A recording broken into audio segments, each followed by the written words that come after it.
नमस्कार, मैं प्रमोद ब्रह्म भट्ट आपका हमारे नवोत्थान चैनल में स्वागत करता हूं। आज हम जातिगत जनगणना देश के हित में या समाज के हित में, इस पर चर्चा करेंगे। आज हमसे जुड़े हैं बुलंदशहर उत्तर प्रदेश से एक शिक्षक हैं जितेंद्र शर्मा जी।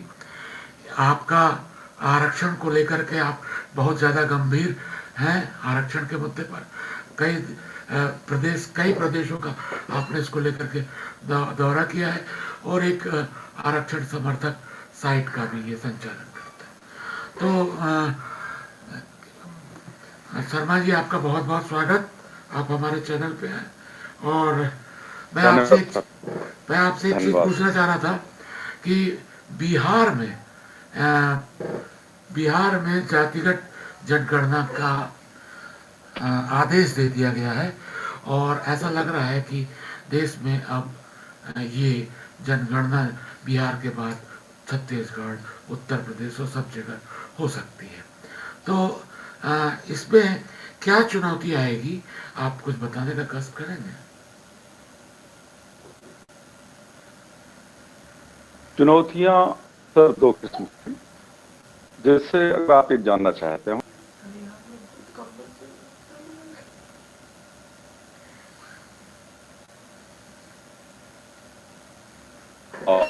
और बहुत सारे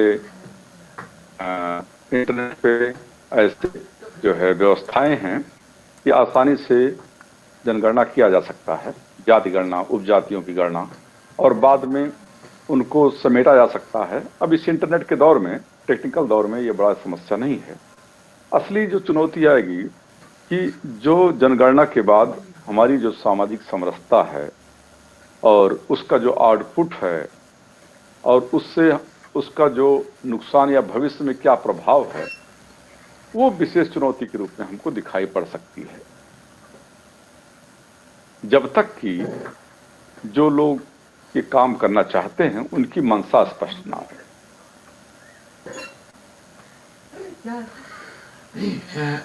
मैं ये कह रहा हूं कि जातिगत जो जनगणना चल रही है, इसमें एक बड़ी समस्या ये आती है कि लोग बाग वो नहीं करते हैं, सही नहीं बताते हैं, खासकर आर्थिक मामले में।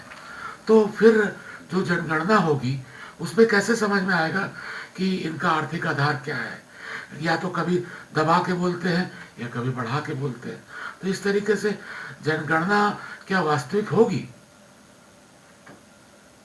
देखिए, आर्थिक गणना की जो बात आपने कहा सर, उसके लिए हमको लोगों के बताने पर विश्वास नहीं करना पड़ेगा। हमको गवर्नमेंट की जो संस्थाएं हैं वो मूल्यांकन करेंगी कि इसकी आय क्या है, इसके पास क्या क्या संसाधन उपलब्ध है।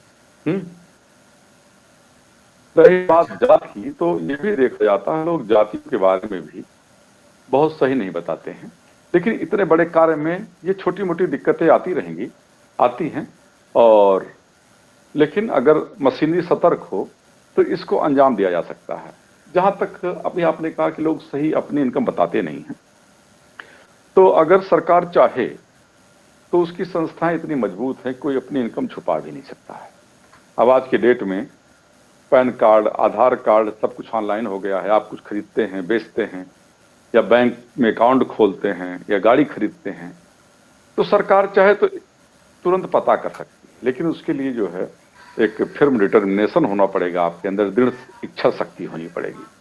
अगर ये कार्य राजनीतिक उद्देश्य से प्रेरित है तो जाहिर सी बात है सरकारें इतना ज्यादा हाथ पैर नहीं मारेंगी। लेकिन वास्तव में अगर उद्देश्य से पुनीत हो तो सरकार एक एक आंकड़ा निकाल सकती है। देखिए, ये जो भी हो रहा है, या जातिगत जनगणना जिस परिप्रेक्ष्य में आ रही है, इसका जो उद्देश्य है वो सिर्फ ओबीसी को आरक्षण में शामिल करना और उसका बढ़ाने का ये पूरा बढ़ाने का एक प्रयास है। क्योंकि हर आदमी आज बीजेपी को रोकने के लिए ओबीसी आरक्षण को ओबीसी के आरक्षण के सहारे अधिकतम वोट लेना चाहता है।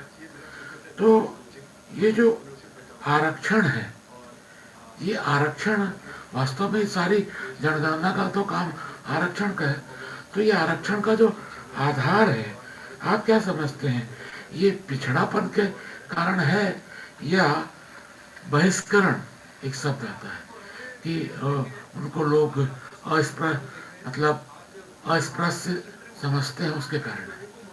क्या होना चाहिए इसका आधार, क्या मानते हैं आप? सर जी, जो पिछड़ापन शब्द आपने पहले यूज किया, उसमें ये सामाजिक पिछड़ापन भी शामिल है। सामाजिक पिछड़ापन मतलब जिसको बराबरी का दर्जा नहीं प्राप्त है समाज में। लेकिन इस दौर में जब दिन प्रतिदिन शहरीकरण बढ़ रहा है और ये चीजें स्वतः कमजोर पड़ रही हैं, लेकिन आरक्षण की मांग उठ रही है, तो ये विशेषकर पॉलिटिकल टूल्स की तरह प्रयोग हो रहा है। जहां तक बात रही है सामाजिक वंचना का शिकार वर्ग इससे क्या फायदा पाएगा, तो ये हित हमें कभी नहीं लगा किसके पीछे है। क्योंकि अगर हम देखें तो दलितों और पिछड़ों से भी ज्यादा गुलामी का इतिहास रहा है महिलाओं का। उनके लिए 50% आरक्षण की मांग कभी कोई कमेटी नहीं कर रही है, न कोई आंदोलन हो रहा है, न उसके लिए कोई गणना हो रही, जबकि स्पष्ट है कि 50% आबादी महिलाओं की है। छोड़ दीजिए, और इस देश में ट्रांसजेंडरों की एक बहुत बड़ी आबादी है। वो तो दलितों से और ओबीसीयों से, माइनॉरिटियों से भी ज्यादा गए गुजरे रहे हैं। 2014 में तो उनको वोट देने का अधिकार मिला, कोई आंदोलन नहीं हुआ, किसी कमीशन ने कोई बात नहीं की। ये असली खेल है पॉलिटिकल पावर की। इसमें ओबीसी के अपलिफ्टमेंट का भी कोई मैटर नहीं है। हाँ, अगर बाबा साहब अम्बेडकर ने कई बार कहा कि, एक बार चर्चा हो रही थी तो उन्होंने कहा कि हम कितना भी अच्छा संविधान बना दें, अगर पालन करने वाले लोग सही नहीं होंगे तो इसका कोई मतलब नहीं है। अगर उद्देश्य पवित्र हो तो अमेरिका की तरह हर वंचित वर्ग की गणना, उनकी हैसियत, उनका उन्नयन, पिछले वर्षों में उनकी तस्वीर कितनी बदली, इसका आंकड़ा तो सरकार के पास स्पष्ट होना ही चाहिए। इससे कम से कम जो वर्ग हाशिए पर हैं उनको उभारने में और हेल्प मिलेगी। लेकिन मसला यहाँ पर अपलिफ्टमेंट का तो रह ही नहीं गया है। अब जब चीजें पॉलिटिक्स से प्रेरित हो जाती हैं तो वो सही अंजाम तक कहाँ पहुंच पाती है। जहां तक बात रही है, मैं बताऊं कि वंचना की, तो मैं हमेशा कहता हूं कि दलितों में एक मांग होनी चाहिए थी कि जो लोग 50 साल से लाभ पा रहे हैं उनको क्रीमी लेयर में शामिल किया जाए।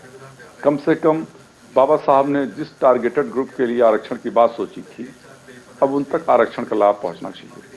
आज भी चंद परिवारों में ही, एससी में भी आरक्षण सिमट कर रह गया है। कोई मांग नहीं उठती, क्योंकि कौन मांगेगा, कौन ऐसी मांग उठाए। जो लोग मांग उठाने वाले हैं खुद ही उनके बच्चे प्रभावित हो जाएंगे। तो जो ग्रास रूट पे लाभ पहुंचना चाहिए था, एससी में भी नहीं पहुंच सका। अगर वहां पे भी क्रीमी लेयर होता तो और तेजी से एससी का अपलिफ्टमेंट हो सकता था। जैसे ओबीसी में भी है, कुछ जातियां और भी कुछ परिवार उनके हिस्से में ज्यादा आ रहा है। तो ये एक अंतहीन सिलसिला शुरू होने वाला है। जो जाति गणना है, फिर उपजाति जनगणना होगी, फिर उसमें कुछ जातियां कहेंगी कि हम ओबीसी तो जरूर हैं, लेकिन फला जाति हमसे ज्यादा लाभ पा रही है, हम कम पा रहे हैं, हमारे लिए अलग से व्यवस्था की जाए।